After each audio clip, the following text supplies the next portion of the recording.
G'day. This is an incredibly meaningful and serious song analysis of If I Can't Have You by Shawn Mendes. If you don't know who that is, Google it. With that out of the way, let's get into the analysis. So, first things first, there's more to this song than you think. This song by Shawn Mendes sets up an interesting hypothetical character, or perhaps an entity, here referred to as you. We'll come to see just how central this you idea is throughout this video.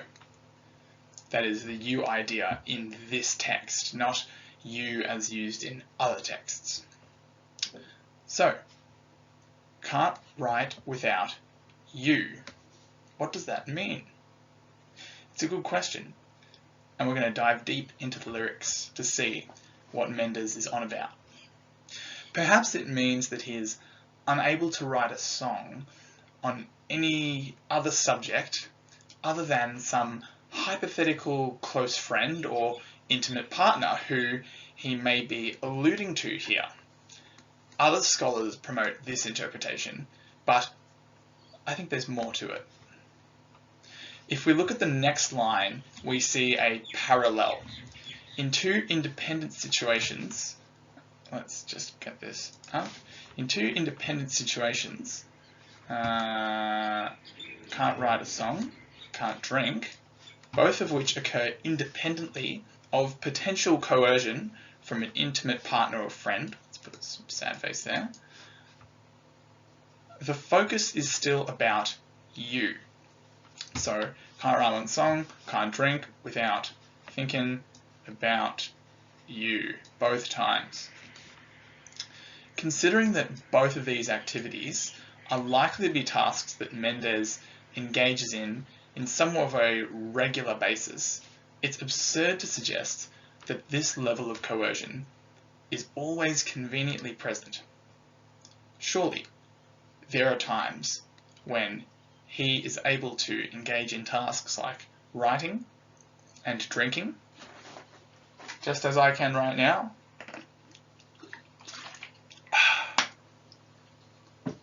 While he is not coercively being forced to think about you, if indeed you refers to some person. We're going to show that that's unlikely to be the case. Therefore, it is only logical to see that thinking about you describes a persistent fact about Mendes' state of mind and his focus.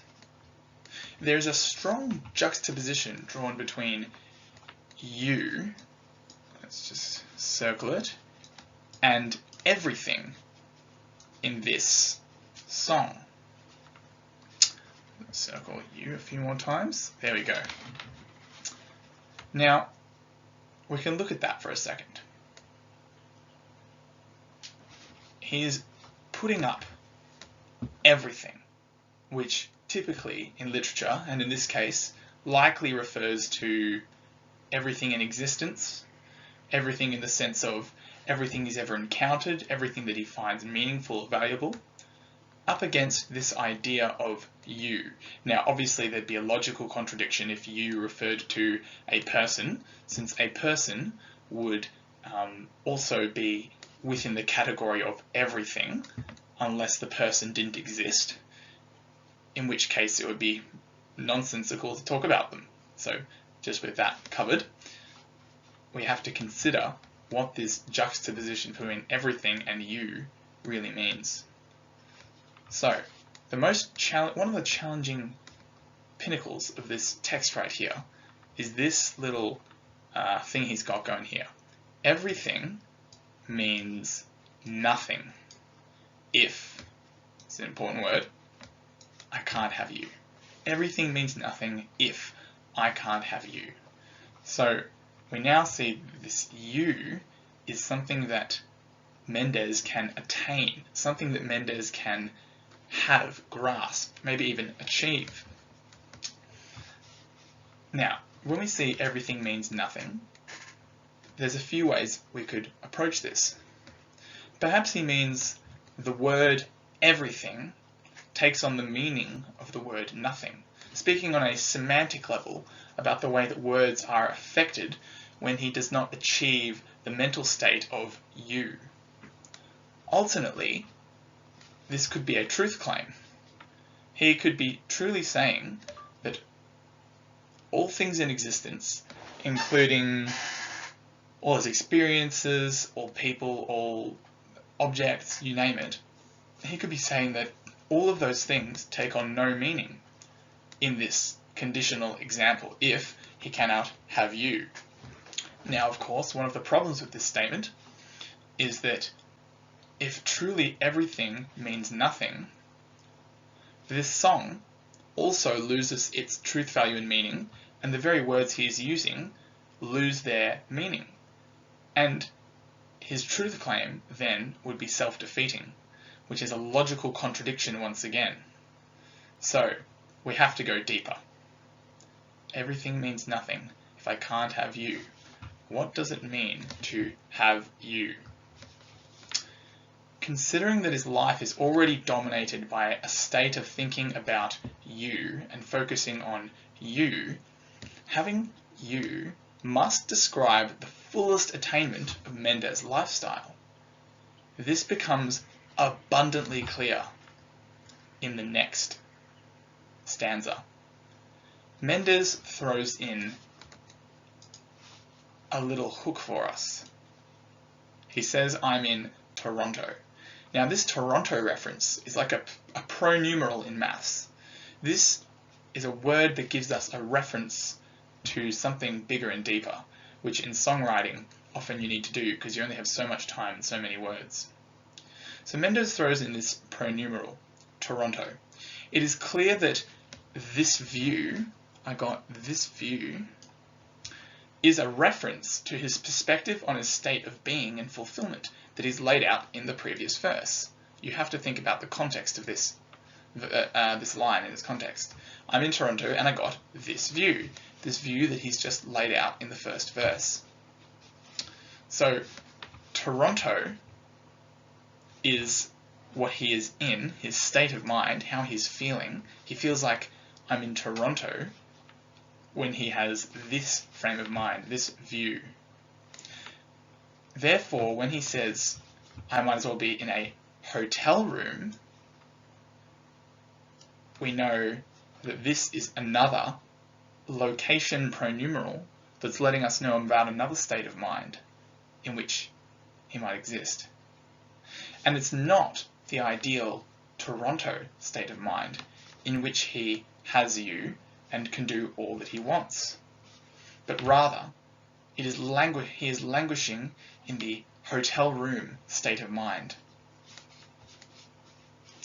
Indeed, far be it from having you, he feels so separated from that you state of mind that it's as if he is not with you, but only catching glimpses of you, or, the way he puts it, reading texts from you. Okay. He continues this idea of his sense of separation from his you state of mind when he uses the phrase, keeping my distance.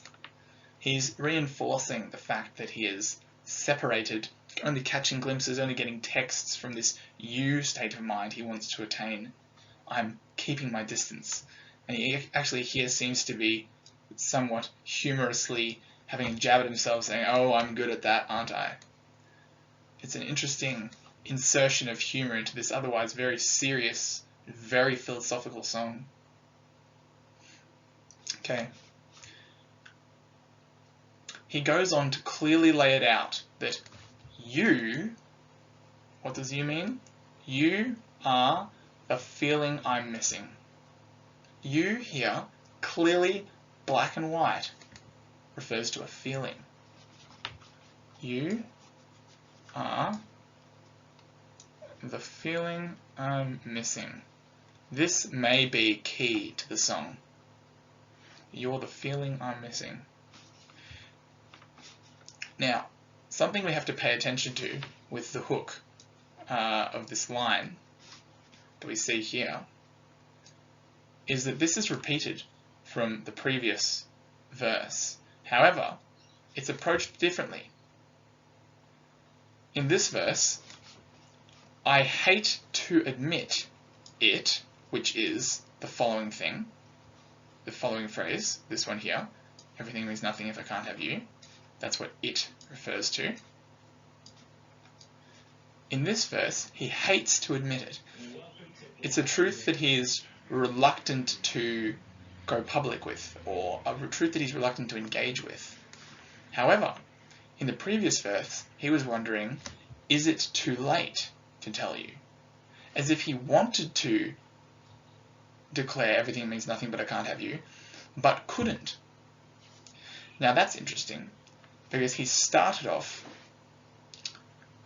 positively interested in this idea, positively excited about it, but now he's switched, and now he's saying he hates to admit it. We have to keep track of that.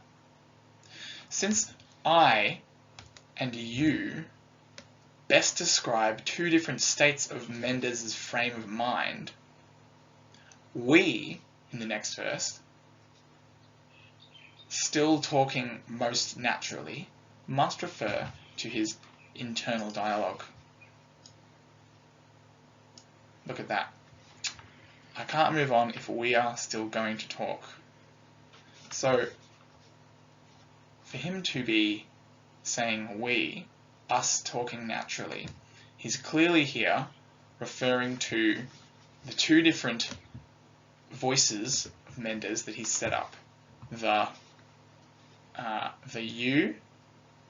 you feeling that he's missing, and the I, the one that's frustrated, the one that's languishing in its separation from you. So we're getting a bit deeper here. We're seeing the I and the you in Mendes' thought. I can't move on if I and you, if we, are still going to talk. So for him to move on, for Mendes to progress in life, he needs to have a separation between the you and the I. Here's where the song takes a turn. His question whether it is preferable to only have half, which is here, is it wrong for me to not want half, likely means either I or you. That is, either his current anguish or some unattainable fulfillment. Question mark, unattainable. The question then arises, which half of him is asking that question? Half of him is asking, is it not wrong for this half to not want the other half? We have to then ask the question, is it you or is it I that is asking that question? Is it his idyllic state of mind that seems unattainable, that he languishes in the absence of? Or is it his current I that wants to be separated, that only wants half? The final line of this verse is chilling. I want all of you, all the strings attached. The tone completely switches, suggesting now the other voice is speaking, saying that it wants Mendes to retain both states of mind. This reveals that the tormented half, I think, has yielded to the decisive and hopeful half. But which is which? I think if we look at the text, we can see here the second voice, the one that wants Mendes to stay as a poorly integrated whole, must be the you coming through in his writing, whereas it has been the I so far doing the speaking. This is chilling. This shows both of Mendes' states of mind coming through in this text. And then as the reader, we have to ask, which Mendes is speaking, and what values and views does he bring to the text? The song peters out with a brilliant struggle. Firstly, one half of his thought cries out, I'm trying to move on, trying to forget you.